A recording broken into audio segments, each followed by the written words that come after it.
నమస్తే అండి, welcome back to Maheshwar. ఈరోజు మనం పల్లీలు వేసి పప్పు చెక్కలు చేద్దామండి. ఈ కాంబినేషన్లో కరకరలాడుతూ క్రిస్పీగా చాలా టేస్టీగా ఉంటాయండి. ఫస్ట్ మనం పల్లీ పప్పు చెక్క చేసుకోవడానికి ఒక లోటతో నేను బియ్యపిండి తీసుకున్నానండి. ఇది పొడి బియ్యపిండి. దీన్ని జల్లెడ పట్టుకోవాలి. ముందు ఇలా జల్లించడం నలకలు లాంటివి ఉంటే పోతాయండి. ఇట్లా వేస్ట్ ఉంటే బయటకు తీసేయచ్చు. వేయించి పొట్టు తీసిన పల్లీలన్నీ ఒక అరకప్పు తీసుకున్నాను. దీన్ని మనం మిక్సీ పట్టుకోవాలి. ఈ మసాలా కోసం నేను 2 ఇంచుల అల్లం తీసుకున్నానండి. అలాగే 15 గబ్బాల వరకు వెల్లుల్లి గబ్బాలు, 2 స్పూన్లు జీలకర్ర, ఒక 3 స్పూన్లు కారం, సన్నగా తరిగిన కరివేపాకండి, గంటల ముందు నానబెట్టిన చాయ్ పెసరపప్పు, పచ్చిశనగపప్పునండి. ఇది నీళ్ళు ఉంపేసి తడి లేకుండా దీనిలో వేసుకోవాలి. పల్లీలని 2 సార్లు పల్స్ నొక్కితే సరిపోతుందండి. మనం ఎక్కువ మెత్తగా చేయకూడదు. ఇది కూడా దీనిలో వేసేస్తున్నాను. అలాగే మనం వెలిచిన వెల్లుల్లి గబ్బాలు, అల్లం ఉన్నాయి కదండి, దీన్ని కూడా మనం పేస్ట్లా చేద్దాం. ఇది కూడా కచ్చాపచ్చాగా సరిపోతుందండి, ఎక్కువ అవసరం లేదు. దీనిలోనే కారం పిండిలో వేసేస్తున్నాను. అలాగే సన్నగా కట్ చేసిన కరివేపాకు, జీలకర్ర కూడా దానిలో వేసేసాను. దీనిలో టేస్ట్గా సరిపడిన సాల్ట్ వేయాలండి.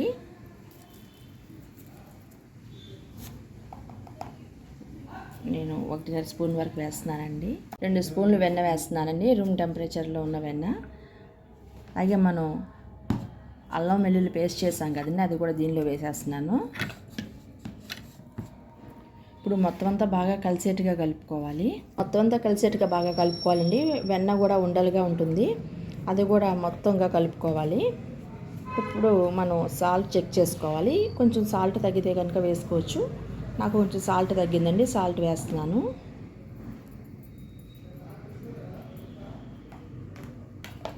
ఇప్పుడంతా బాగా కలుపుకోవాలి, మొత్తం అంతా కలిసేట్టుగా. మసాలా అంతా బాగా కలిసేట్టుగా కలుపుకున్న తర్వాత కొంచెం వేడి నీళ్ళు పోస్తూ పిండి కొంచెం కొంచెంగా కలుపుకోవాలండి.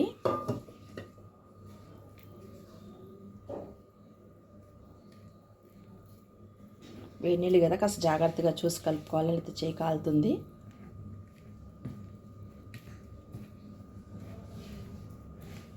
పిండి ఇట్లా ముద్దగా కలుపుకోవాలండి. కలుపుకున్న తర్వాత మనకు కావాల్సిన సైజులో ఉండలు చేసుకుని పక్కన ఉంచుకోవాలి.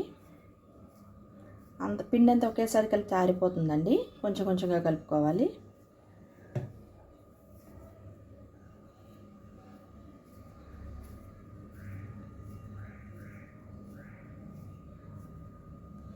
క్రాక్స్ లేకుండా చూసుకోవాలి ఉండలు, అప్పుడే చెక్కలు బాగా వస్తాయి. సరిపోని ఉండలు చేసి పెట్టుకున్న తర్వాత ఒక ఆయిల్ పేపర్ కానీ ఆయిల్ ప్యాకెట్ ఉంటుంది కదండి, దాన్ని తీసుకుని మనం ఇట్లా బాక్స్ బేస్ సరిగ్గా ఉన్నది తీసుకుని మనం ఇట్లా చెక్కలుగా చేసుకోవచ్చండి. పూరి ప్రెస్ ఉంటే దాంతో చేసుకోవచ్చు.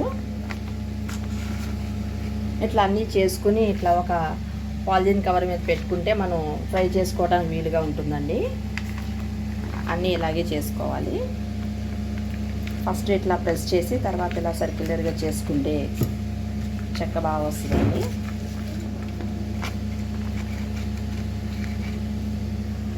ఇలా ఆయిల్ ప్యాకెట్లో నేను 2 ఉండలు పెట్టి ఇట్లా ఒకేసారి రెండు చేస్తున్నానండి. చక్కెర వచ్చుకున్న తర్వాత మనం నూనెలో వేసేయాలండి. నూనె బాగా కాగనివ్వాలి. మనం వేసేటప్పుడు మీడియం ఫ్లేమ్ ఉంచుకోవాలి. కొంచెం ఫ్రై అయిన తర్వాత మనం టర్న్ చేసుకోవాలండి, లేకపోతే విడిపోతాయి. మనం కారం వేసాం కదా, కొంచెం కలర్ కూడా వస్తాయండి. ఇవి చెక్కలు వేగినాయండి, తీసేస్తున్నాను. ఆంధ్రాలో మన ఈ పల్లిపప్పు చెక్కలు అంతా ఎక్కువ చేయరండి. ఎక్కడ స్వీట్ షాప్లో కూడా ఎక్కడ కనిపించవు. కళ్యాణి వాళ్ళు వరంగల్ నుంచి వచ్చినట్టు తీసుకొస్తారండి. ఇవి చాలా టేస్ట్గా ఉంటాయి. అది చూస్తే నేను ట్రై చేస్తున్నాను. ఇంతకు ముందు కూడా చేశాను, చాలా బాగా వచ్చాయండి. పల్లిపప్పు చెక్కలు రెడీ అయ్యాయండి. చూస్తున్నారు కదా, పల్లీలు, ఈ పెసరపప్పు, శనగపప్పు వేసాం కదా, ఎలా కనిపిస్తున్నాయో.